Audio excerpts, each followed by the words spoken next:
Assalamualaikum warahmatullahi wabarakatuh. Waalaikumsalam.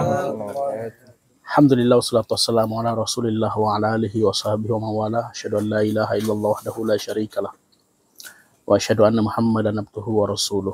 La nabiyya wa rasulah ba'dah. Ini malam satu momen yang sangat indah sekali, sangat luar biasa dapat berjumpa dengan kawan-kawan muda dari pemuda DKI Jakarta yang selalu progresif, masif, dan sistematis dalam berbagai pergerakan dan langkah-langkahnya. Hari ini tentu kita mengikuti berbagai isu-isu yang berkembang di permukaan, terutama yang secara superficial, yang bisa kita lihat bagaimana politik hari ini luar biasa menjadi satu topik yang menjadi pembahasan semua pihak. Meski kemudian kontestasi bisa dikatakan memang masih cukup jauh, tapi tak terasa memang biang lala dari politik ini sudah mulai terlihat di depan mata. Bung Adam hadir di sini, Ketua Pemuda DKI Jakarta, Pemuda Hidayatul DKI Jakarta, Bung Puji Asmara, Asmoro selaku sekretaris ya, sekretaris PW Pemuda Hidayatul DKI Jakarta, kemudian Bung Wahyu Wahidin, sahabat saya dan rekan bincang di banyak kesempatan dengan beliau. Bung Wahyu yang saya kira juga sangat progresif sekali beberapa hari terakhir ini ya. Ada Bung Imam juga. Bung Imam bergabung di forum kita dan videografer kita. Bung Mahfud. Kita latih dia menjadi seorang fotografer handal. Ini malam tentu menarik kalau kita membincang sesuatu yang secara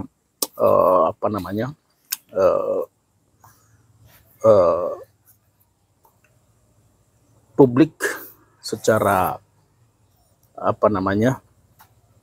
emosional, erat kaitannya dengan dunia kepemudaan, karena hari ini tentu adalah milik pemuda dan orang tua yang ada hari ini memiliki generasi yang juga akan hidup 20-50 tahun yang akan datang, yang juga perlu memikirkan masa depan bangsa ini.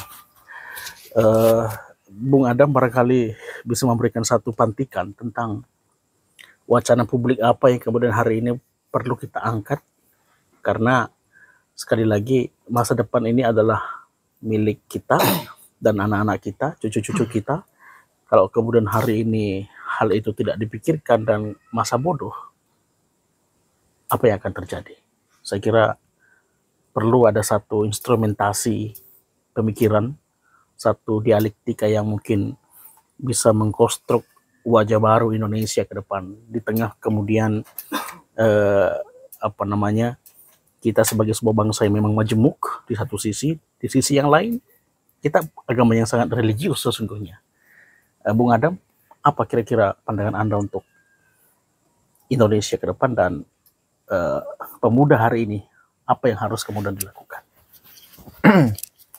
Baik, Bang Ain, terima kasih banyak. Bang Imam, alhamdulillah hadir bersama kita pada kesempatan malam hari ini. Pertama, Bang Ain, bahwa malam ini kita ngopi-ngopi di Saung Malik ini, memang Saung Bang Malik ya. Memang pertama kawan-kawan muda DKI ini punya harapan ya, dimana tadi sudah diantar juga oleh Bang Ain bahwa kita hari ini berada dalam satu situasi di mana anak-anak muda ini dituntut untuk mampu mengambil bagian di dalamnya. Tadi sudah disinggung tadi wacana di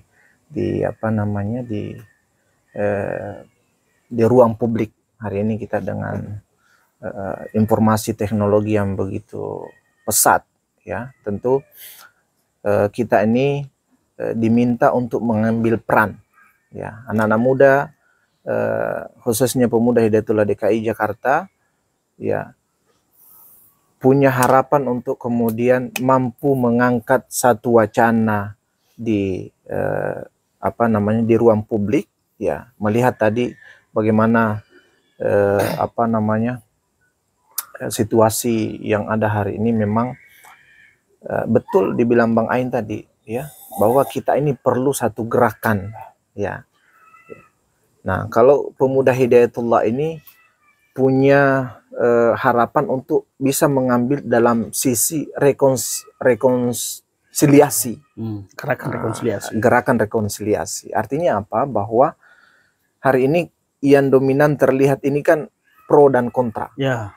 Pro dan kontra. Kubu ya, dua kubu. Seolah terus beradu gitu ya. Nah, kami berpikir kenapa tidak ada yang mengambil bagian tengah ini untuk bisa, artinya narasi yang kita sampaikan ini tidak saja hanya menjurus kepada satu pihak, tapi ini tetap mampu untuk kemudian disatukan gitu ya. Mampu disatukan meskipun memang pro dan kontra itu tetap ada. Tapi narasi yang kita sampaikan ini tentu tidak terlepas dari muatan edukasi gitu ya. Artinya perlu pemuda mengambil ruang yang cukup tegas tentang rekonsiliasi ya, ini di tengah kondisi kubu pro dan kontra ini. Ya, saya rasa seperti itu Bang Ain. Jadi disinilah peran kita. Kenapa kemudian anak-anak muda ini perlu dibekali kemampuan itu, karena ini akan menjadi ya legacy bagi generasi selanjutnya gitu ya. Kalau ini kemudian dibiarkan untuk terus berputar gitu, dia akan bagai bola salju ya, terus akan membesar ya. Nah, kami berharap ya tentu dengan masukan ya dari abang-abang senior ini ya, tentu kami di Pemuda DKI sangat mengharapkan itu, dan memang kami saat ini sedang berupaya untuk kemudian membangun relasi ya, membangun jaringan dalam rangka itu. Artinya kita ingin mengambil sudut pandang yang lain gitu menggabungkan ini, sehingga ya betul-betul harapan kita untuk lahir sebagai sebuah gerakan rekonsiliasi ini bisa nampak gitu. Ya, menarik. Ya, apa yang disampaikan Bung Adam ini menarik terkait dengan upaya gerakan rekonsiliasi ya. Artinya ini sebetulnya isu yang penting tapi jarang disuarakan, dan ketika kemudian pemuda DKI Jakarta berinisiatif mengambil satu gerakan, melakukan gerakan usaha rekonsiliasi, itu menarik. Dan barangkali Bung Puji maksud saya, Anda kan mungkin mengikuti sejarah betapa kemudian di masa Orde Baru, kemudian kepemimpinan reformasi, kemudian sampai kemudian 10 tahun terakhir ini juga ternyata turbulensi terkait dengan keterbelahan itu sangat luar biasa terasa, dan kita akui memang narasi-narasi rekonsiliasi itu tidak terlalu menonjol hari ini, dan sekarang pemuda DKI tampaknya agak ingin serius mengangkat isu-isu rekonsiliasi ini. Kira-kira apa pandangan Anda terkait ide-ide wacana untuk rekonsiliasi ini? Untuk menanggapi tadi ya, Ketua Bung Adam tadi sudah sangat menggelora untuk menyampaikan ide rekonsiliasi itu. Menurut pandangan saya, beberapa hari belakang ini emang pemuda Jakarta itu masih memiliki spirit dari acara-acara kemarin, yang itu agaknya harus dimasifkan lagi untuk gerakan-gerakan selanjutnya. Artinya apa? Rencana tindak lanjut dari kegiatan kemarin itu harus segera direalisasikan. Nah, wacana tadi gerakan rekonsiliasi itu salah satunya untuk jangka pendeknya. Beberapa hari belakang saya beberapa kali mengamati untuk gerakan Indonesia ini kan 2045 anak-anak muda akan memimpin Indonesia gitu. Namun kalau kita perhatikan gitu ya, kalau 2045 itu berarti 23 tahun dari sekarang gitu. Artinya apa? Bukan masanya lagi orang-orang yang berumur 30 tahun yang kita didik ataupun yang kita gaung-gaungkan untuk ayo berpersiapan untuk 2045. Tapi anak-anak SMP, anak-anak SMA itu yang kita siapkan.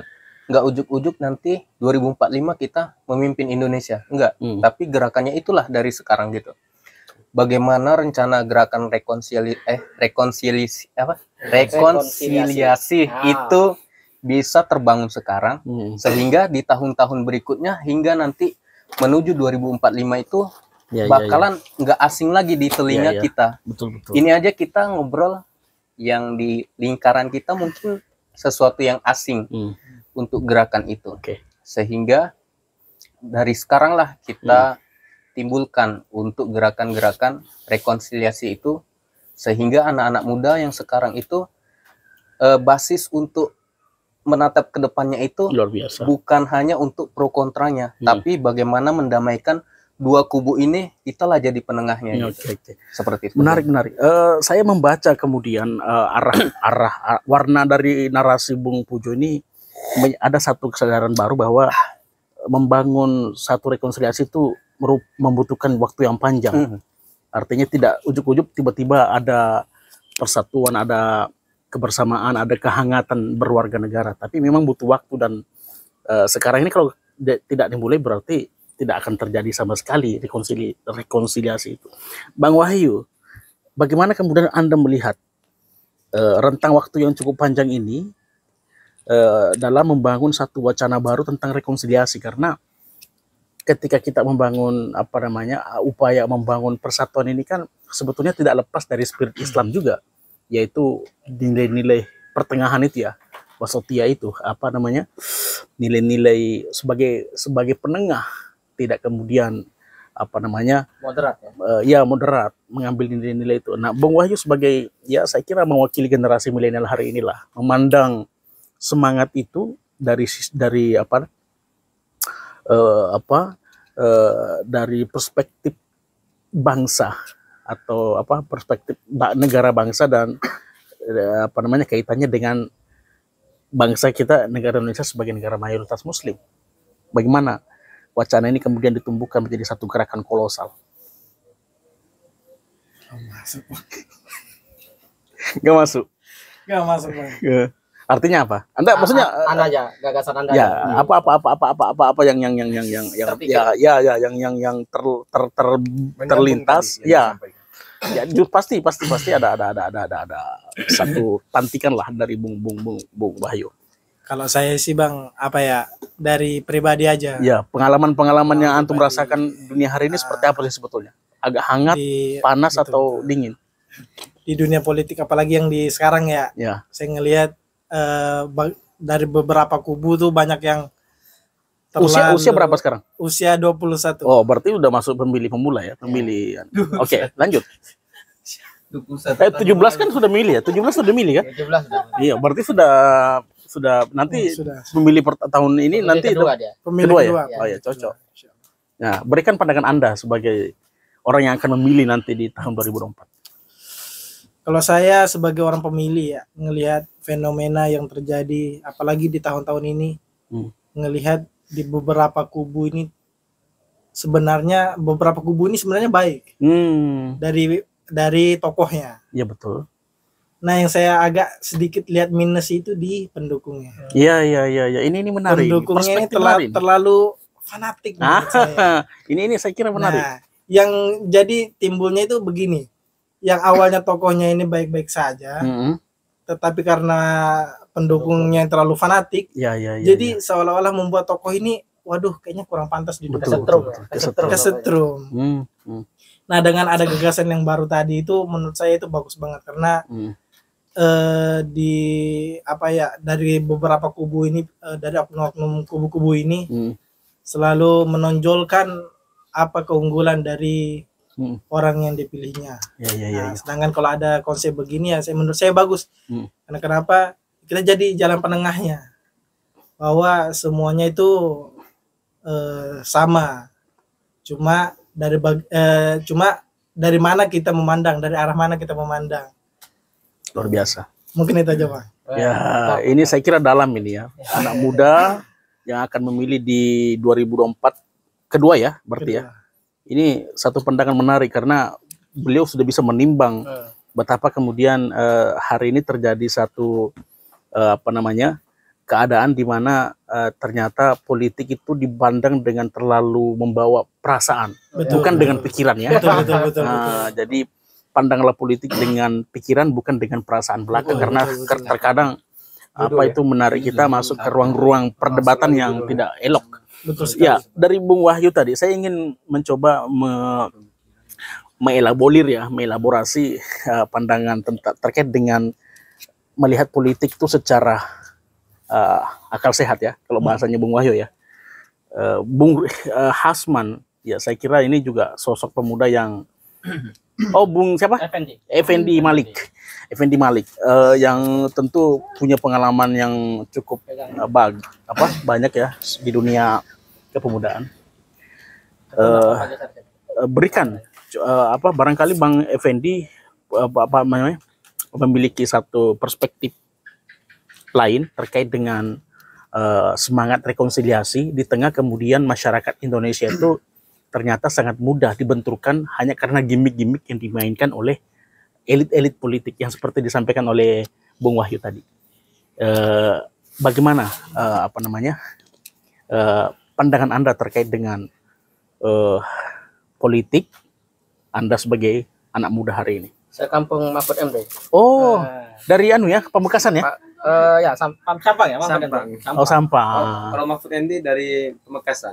Ada ikatan ada hubungan. Jauh.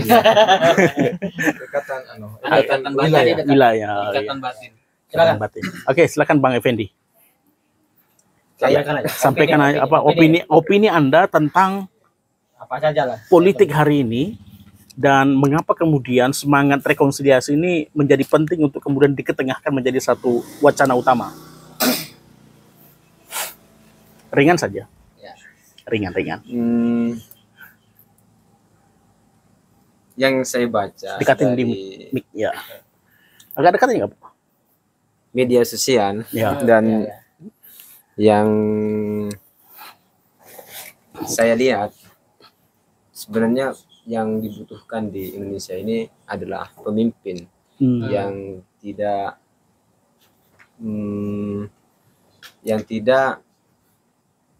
dimakan oleh, yang tidak dipengaruhi oleh di sekelilingnya. Betul. Independen ya. Independen. Karena kalau sudah pemimpin sudah terpengaruh oleh di sekelilingnya, maka untuk memutuskan suatu kebijakan itu sangat bias ya. Sangat bias tidak ya. Proporsional. Bias ya. Dan keputusan itu kalau sudah diambil maka akan berefek yang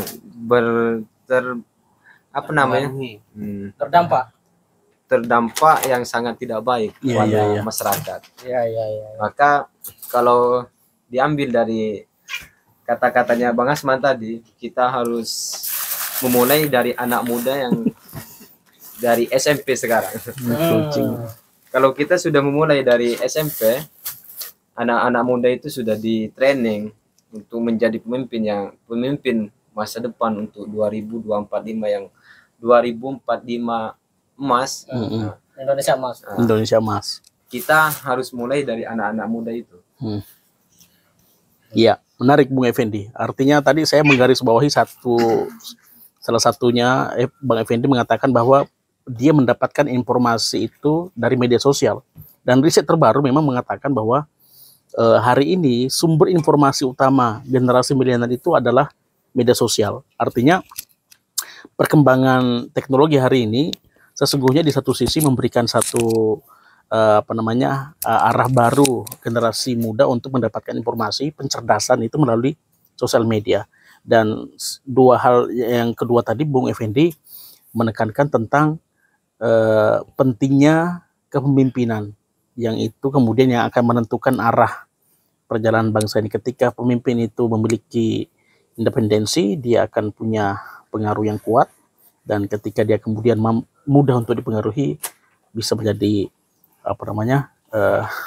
presiden buruk terhadap kebijakannya. Dan saya kira Bung Rasman bisa memberikan satu perspektif yang lebih dalam terkait dengan pengaruh yang sangat determinan terkait dengan satu kebijakan kepemimpinan yang ketika itu kemudian ternyata buruk, itu kan bisa sangat luar biasa dampaknya terhadap rakyat.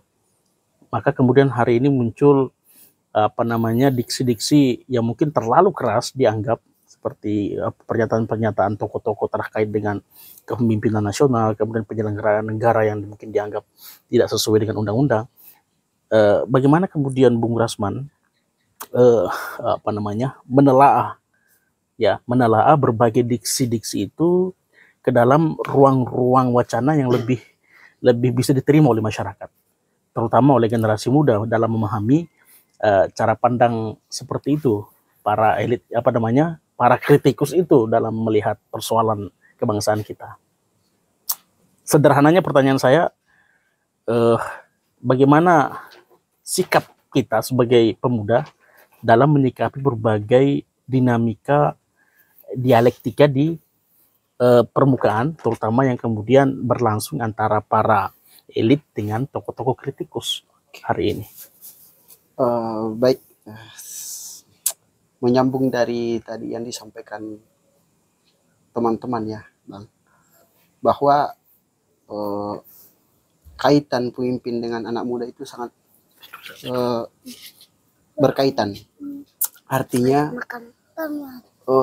pemimpin yang sekarang ini juga pernah muda. Ya. Nah, kalau kita ingin menciptakan pemimpin masa depan, maka sasaran kita adalah anak muda yang sekarang.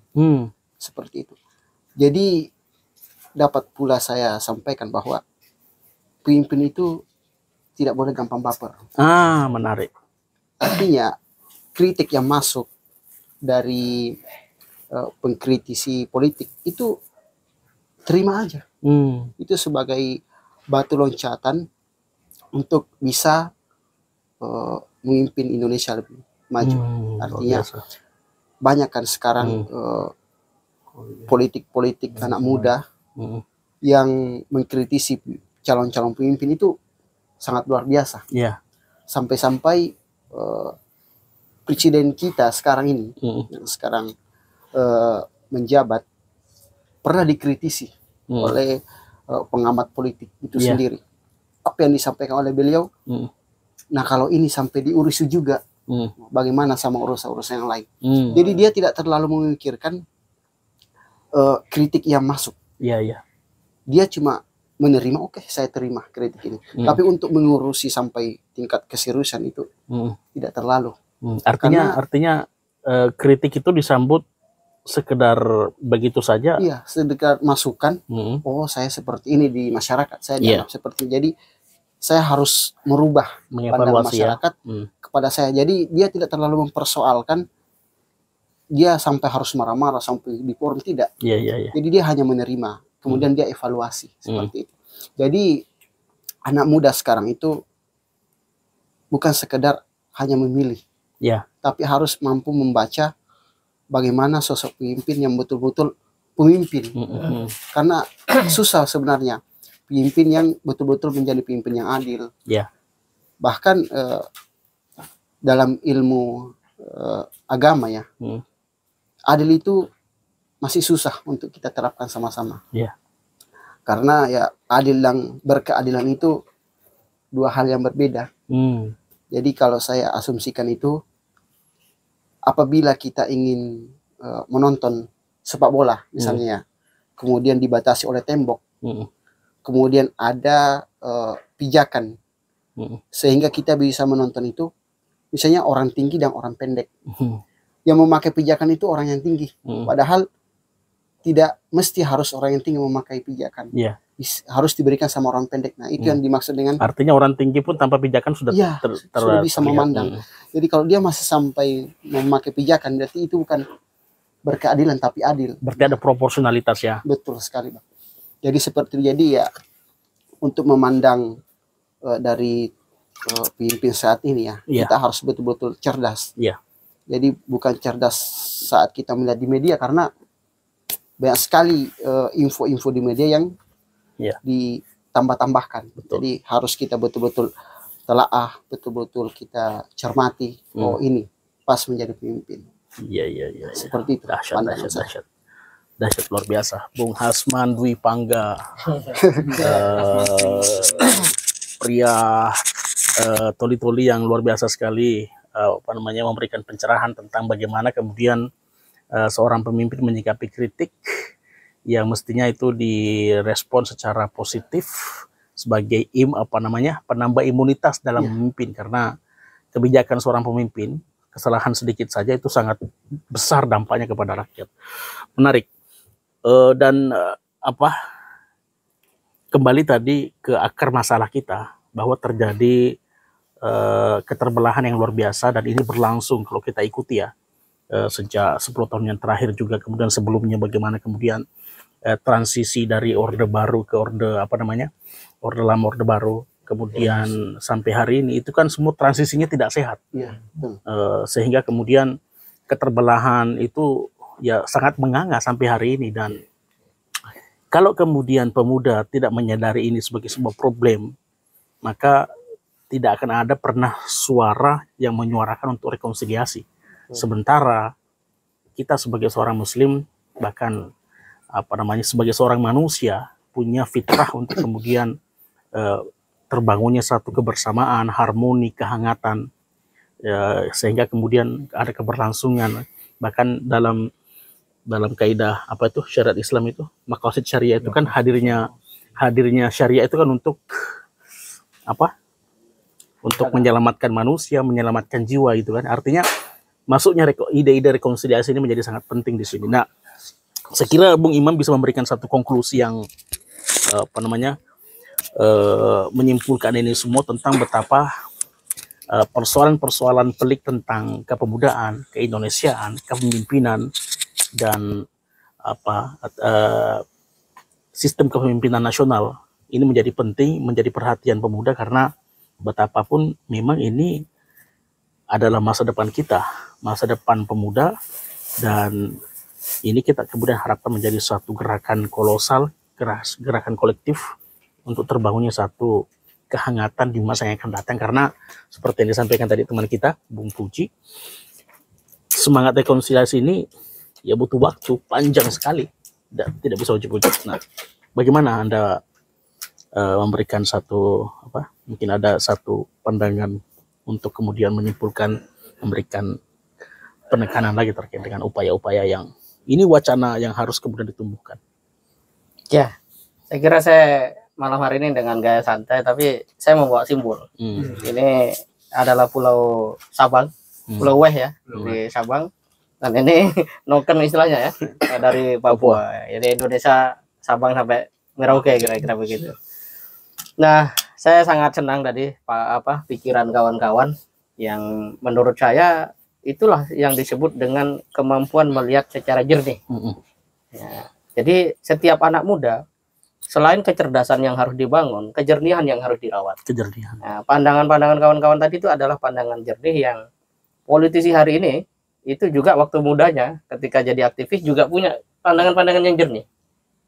Namun ketika ketemu kelilingan-kelilingan atau lingkungan-lingkungan yang katakanlah kurang kondusif bagi kejernihan pikiran, akhirnya mereka menjadi berubah. Nah, sehingga kalau orang masih ingat peristiwa mahasiswa demo, kemudian ada aktivis 98 mengatakan jangan demo dan sebagainya, itu adalah bagian bagaimana kejernihan itu ternyata bisa ditutupi.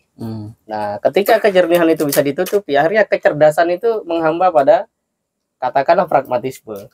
Nah, orang-orang yang politisi kan rata-rata punya kemampuan bertutur yang baik, bernarasi yang baik, dan mereka selalu tampil di media dengan kalimat-kalimatnya. Tetapi bagaimanapun unsur manusia itu kan ada nurani, ada rasio gitu kan.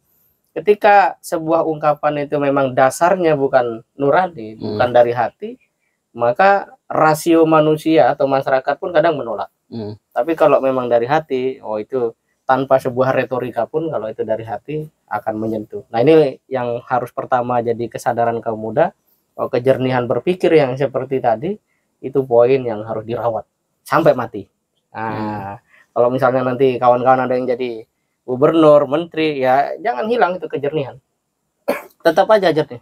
Ya masuk ke istana sebagai seorang yang baik, keluar juga baik gitu lah ya. Jadi tidak kemudian berubah sangat ekstrim ya dari malaikat menjadi iblis itu. Nah, itu jangan gitu loh. Nah, itu karena tadi ada ketidakmampuan merawat kejernihan. Nah, yang kedua, kalau kita bicara soal politik hari ini, ya kawan-kawan saya lihat sudah cukup pandai melihat dalam pengertian dalam jernih bahwa ini persoalan tadi mendudukkan politik sebagai sarana untuk mencari kekuasaan dengan cara menciptakan musuh. Nah, gitu. Dan sebenarnya DNA bangsa Indonesia itu nggak suka bermusuh-musuhan. Politik menciptakan musuh tadi. Politik menciptakan musuh, sehingga dirinya itu akan tampak baik kalau ada orang lain dijelekkan. Nah ini padahal dari mana asalnya nggak tahu kita ini. Kenapa bisa seperti itu? Aslinya politik itu adalah ajang adu gagasan, bukan adu otot, apalagi adu emosi, bukan. Gagasannya apa gitu loh. Nah cuma karena memang mungkin dalam sejarah perjalanan bangsa Indonesia, literasi masyarakat belum sampai saat ini ya, di era digital ini, mungkin itu efektif untuk menciptakan kubu-kubu begitu. Nah, tapi ke depan saya kira adalah keliru kalau masih ada politisi memandang bahwa saya akan dipilih oleh rakyat kalau saya menjelekkan itu. Nah, kalau saya menciptakan suasana bahwa dia harus dipukul gitu kan, itu sudah nggak bisa. Betul. Nah, kalau di dalam buku Bagaimana Demokrasi Itu Mati, karangannya Stephen Levitsky dan Daniel Ziblatt itu, dikatakan bahwa seorang pemimpin itu pada awalnya akan baik-baik saja. Ya, satu periode memimpin itu baik, pada 2 periode, apalagi itu sudah muncul keinginan untuk 3 periode dan seterusnya. Di Amerika Serikat pun itu terjadi ternyata. Ya, era presiden yang saya lupa namanya itu terjadi. Sehingga istilah kudeta itu berkembang dari kudeta militer menjadi kudeta konstitusi. Nah, jadi bagaimana sebuah upaya mengubah undang-undang, melakukan perubahan undang-undang, tapi sebenarnya untuk melegitimasi upaya-upaya dia yang justru dalam konteks demokrasi itu menyimpang. Itu terjadi. Nah, kenapa itu terjadi? Karena memang tadi kekuasaan itu membuat orang itu terlena. Nyaman ya. Nyaman, enak. Karena semua serba terfasilitasi dan dia bisa apa saja. Ketika kemudian akan dia tinggalkan, dia resah juga ya. Terasa dan khawatir. Dan itu tadi kembali pada kejernihannya sudah hilang gitu kan. Kejernihan berpikirnya itu menjadi hilang. Nah, politik harusnya adu gagasan. Ya, dari 3 kubu itu mana gagasannya yang bagus? Nggak usah serang menyerang, kulit menguliti gitu kan. Apa istilahnya? Black orang campaign. Ya black campaign, negatif campaign itu nggak perlu. Anda gagasannya apa, udah itu aja sampaikan ke masyarakat. Karyanya apa? Kalau sudah istilahnya punya karya, ya sudah tampilkan aja itu karya. Karena orang sekarang juga mau diceritakan apa, orang mau ngelihat apa sih yang Anda buat gitu kan. Yang Anda buat tuh apa gitu. Ya, ada juga di medsos itu bagus. Para calon DPR, kalau Anda mau dipilih lagi, nggak usah buang-buang kaos gitu kan. Bikin acara bagi-bagi macam-macam. Cukup datangi, kalau ada orang meninggal datangi, tanya, ada anak nggak sekolah yang mana, dibantu biayanya. Nggak usah kampanye, dipilih memang. Itu kan artinya masyarakat sudah sangat dalam melihat situasi ini. Jadi berpolitik menurut saya dilihat gagasannya saja. Kalau ada fenomena-fenomena orang membuat satu diksi-diksi yang membuat emosional, kemudian di blow up oleh media, saya kira itu tidak perlu diperhatikan. Karena semakin kita masuk, kita akan terseret. Nah, kalau sudah terseret, potensial kita kehilangan kejernihan tadi. Emosionalnya yang masuk, akhirnya berdebat. Betapa banyak tahun 2019 tetangga tidak bagus apa itu, gara-gara beda pilihan politik gitu kan. Ya, saya kira itu situasi yang tidak perlu lah ya. Misalnya kita semua ini beda presidennya tidak masalah, ada kopi minum sama-sama gitu aja. Pilihan presidennya beda ya sudah, nggak ada masalah. Apa masalahnya kan? Toh sama-sama anak Indonesia itu, ya kan, putra-putra terbaik bangsa. Sudah. Bahwa misalnya ada orang mengatakan, oh ini dari partai begini-begini, ya sudahlah itulah. Yang penting kita punya data sendiri. Kan sekarang gampang kan, kita punya data itu. Nah, yang ketiga, sahabat kalian, untuk melahirkan satu perubahan memang panjang ya.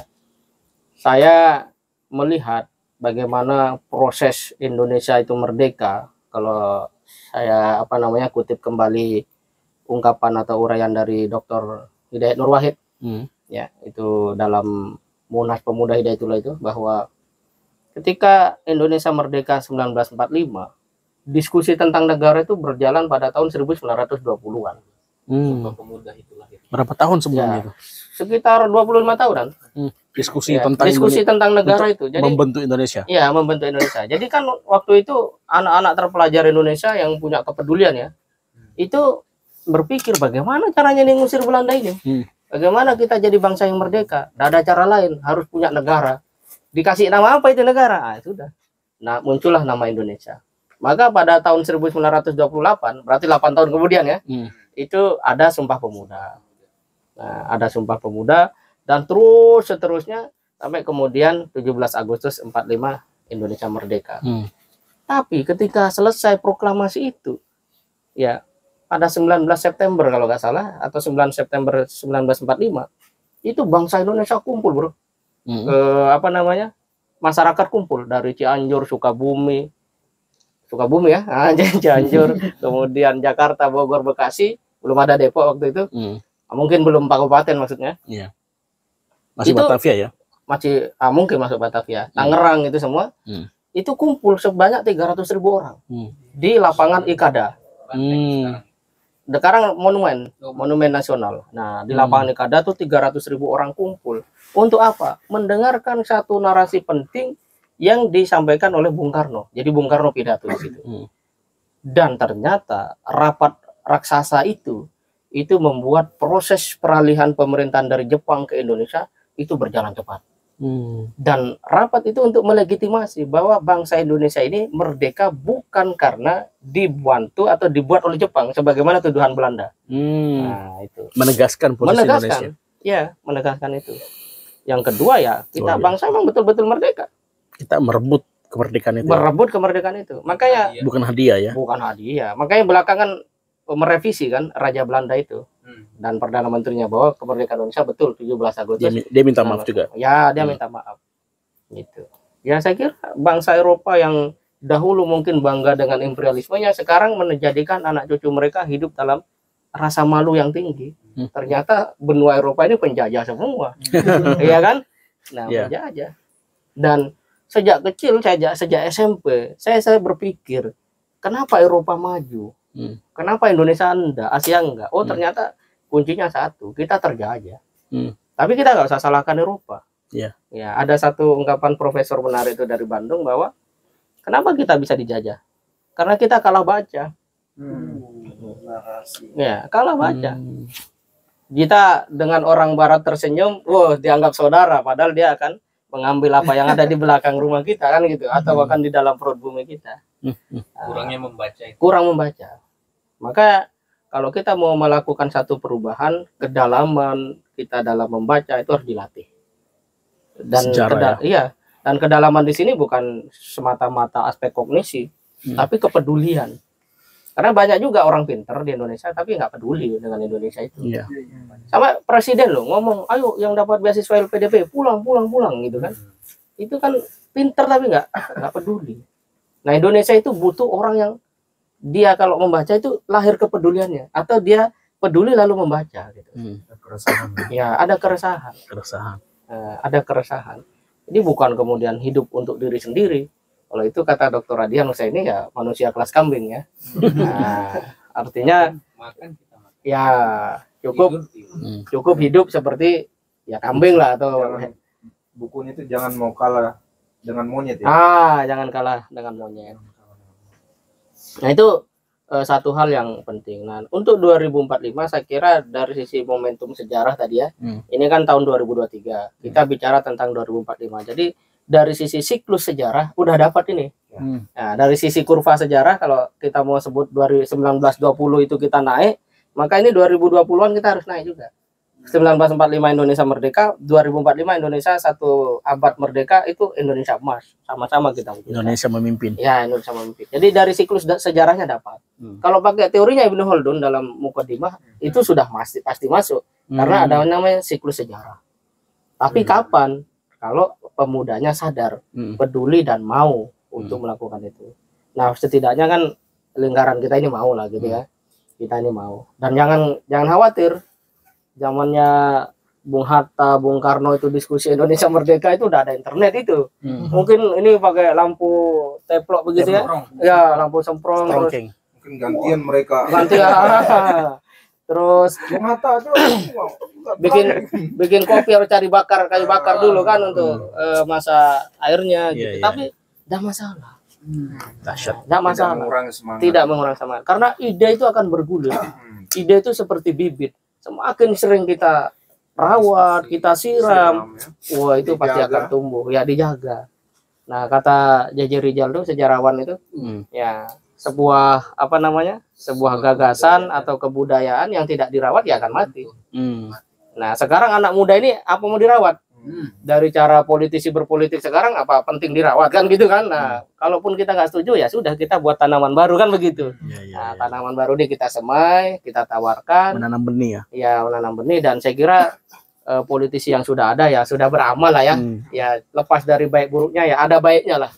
Kita nggak usah menggugat mereka jelek terus itu, karena manusia ya pasti ada salahnya gitu. Tapi yang terpenting, apakah kejelekan itu kita hanya protes? Nah lebih baik kita melakukan sesuatu.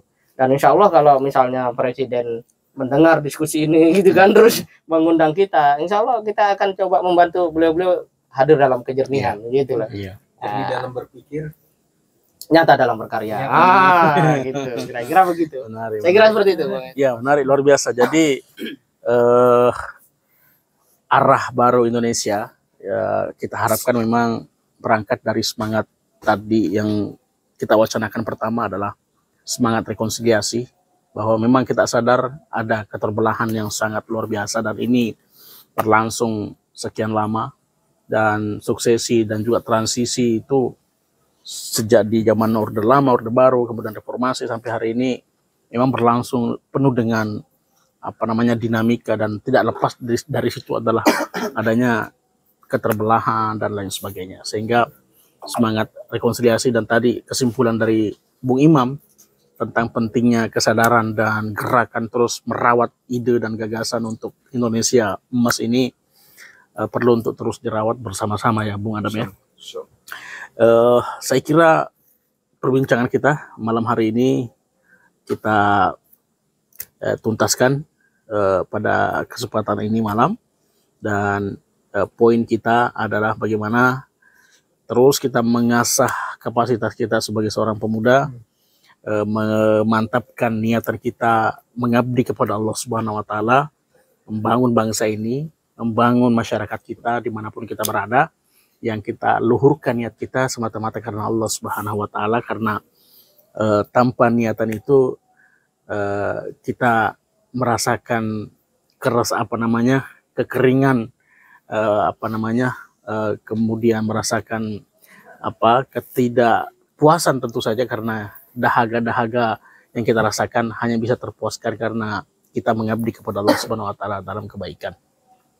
Pemirsa semua, demikian obrolan kita. Tentu ini bukan yang pertama dan terakhir, akan kita terus upayakan berkesinambungan, karena ini juga bagian dari upaya untuk terus merawat gagasan, pikiran, dan harapan tentu saja untuk Indonesia yang lebih baik. Demikian pemirsa, saya Nun Calik membersamai Anda. Kita rehat sejenak. Assalamualaikum warahmatullahi wabarakatuh. Waalaikumsalam.